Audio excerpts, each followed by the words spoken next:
And we return with Dr. Tim McKnight this morning. Welcome in. Good morning. It's a little bit chilly outside.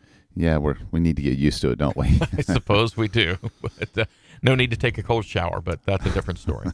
So you got some things on your mind that are seasonal, I guess, right? Yeah, I want to talk about these viruses going around. Everybody's calling the office. But before I get into that, I want to make a comment about a story I heard on the 8 o'clock news here about a story about Alzheimer's disease and dementia. And the observation was in this study that people who were overweight had a lower risk for Alzheimer's and dementia.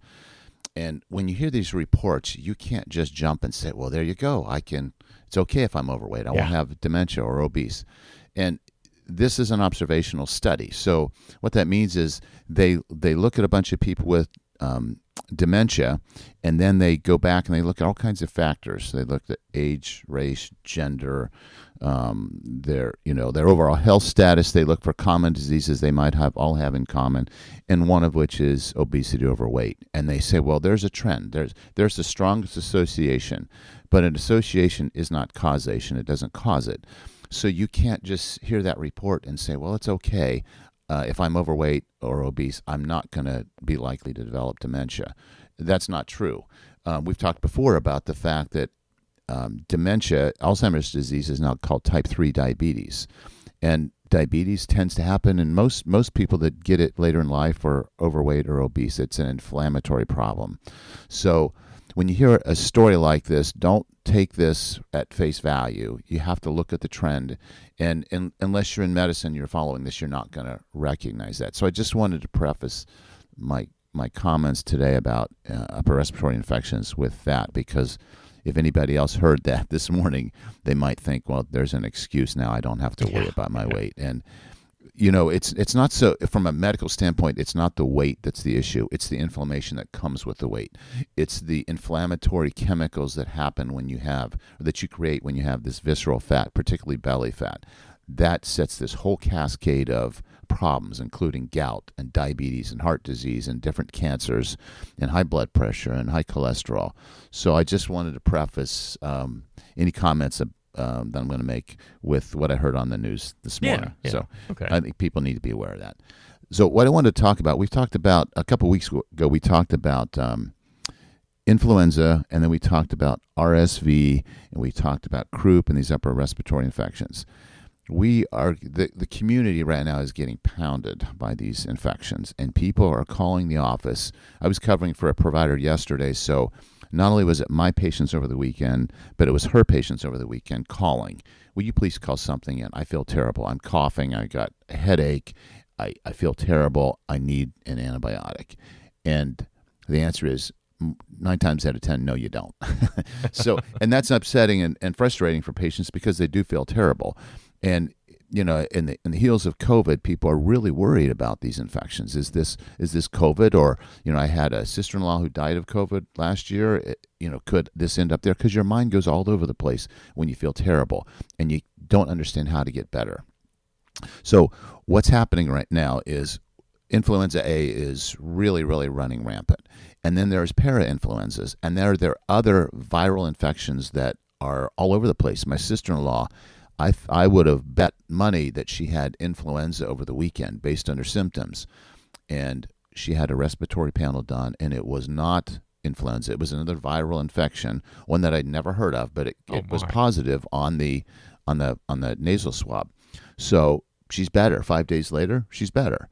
So when listeners hear, or when they start getting sick, especially if you've had somebody in your family or a close contact who's just gone through this, where they have fevers and chills and headache and cough, and they feel like they've been hit by a truck, they don't want to get off the couch, and they feel terrible, it's probably a viral illness.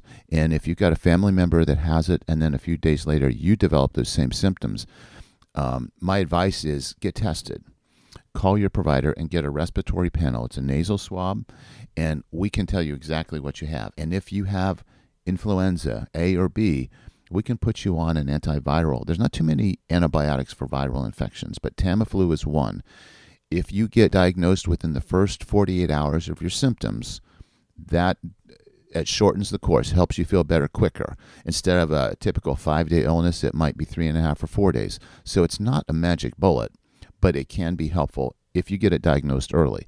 Most people wait a couple days. They're thinking, oh, this is a cold. Well, if a family member or a friend has been sick, it may not be a cold. It may get worse. So don't delay getting tested. But a lot of people just aren't sure where it's going. But by the time we usually get the phone calls and we say, well, let's get the test, now it's 4 days after the onset of the illness. Yeah. They're going to be better in 2 or 3 days anyway. But what happens is sometimes we'll succumb. We'll say, okay, we'll call in an antibiotic. And 2 or 3 days later, they're better. And they say, thank you, that antibiotic fixed it.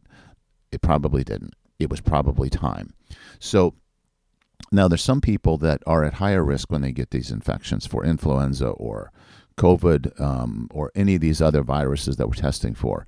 And those are the elderly, those are people with emphysema, sometimes heart disease, sometimes diabetes, and sometimes the obese, because this is an inflammatory problem. So you take a virus that causes nasal congestion and a runny nose, and then it drains down into your throat and your lungs. So now you're coughing and you've got a little mucus production, and it's viral. There's no antibiotic that's going to fix that. Mm-hmm. But what happens with some people is they get more inflammation because their body's already inflamed, and now it's going to get further inflamed with the infection as your body tries to fight it off. And now they get tight in their lungs and they wheeze a little bit. Okay, now it's a little bit different. These type of illnesses may last a little bit longer. That virus there's virus in that mucus in your lungs, and it's just replicating, and your immune system's going after it. If your lungs aren't healthy, you can develop a secondary bacterial infection on top of it. So sometimes as providers, we get burned by this because we know it's a viral infection.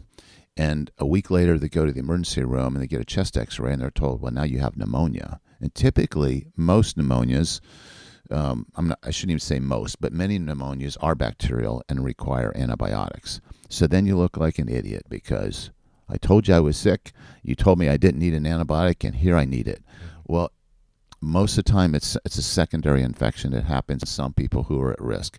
But for the most part, most adults, when they get this, they just have to wait it out. And so, and I went through this 2 months ago, and I tried a lot of different things.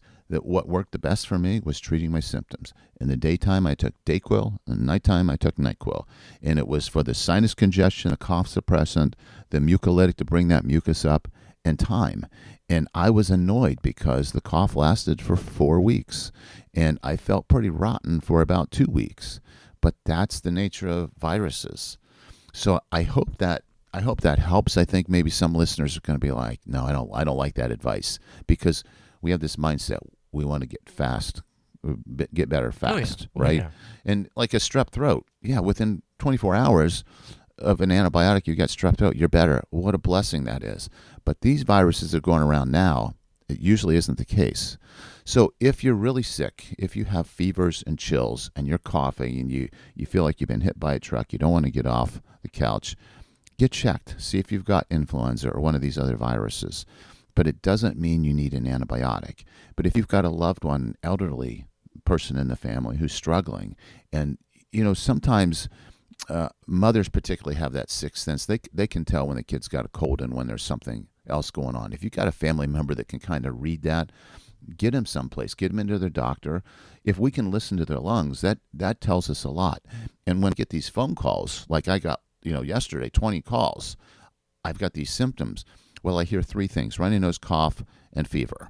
Well, I don't know what that is. I need to listen to the lungs. But we're all overwhelmed. Our schedules are full. So stat cares we're telling people to go to stat care or the emergency room, but they're full and the waits are long. So if you really think there's an issue, you need to be seen so we can listen. 2 or 3 seconds listening to the lungs usually tells me all I need to know. Looking at the person, listening to the lungs. Self-diagnosis can be very wrong, and you guys take a chance by calling something in when you haven't examined the patient.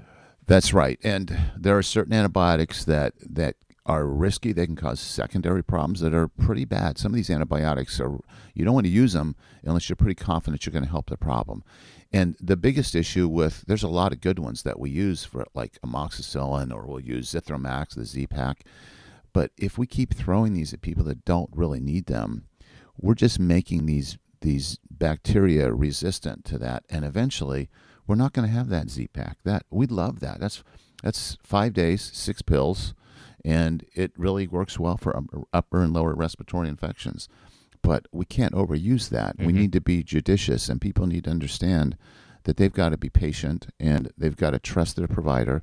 And if they still don't have a good feeling, or if a family member looks at them and they look sick, they need to be seen by somebody.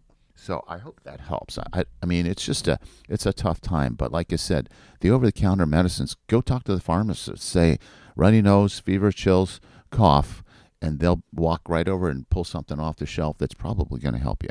That's good.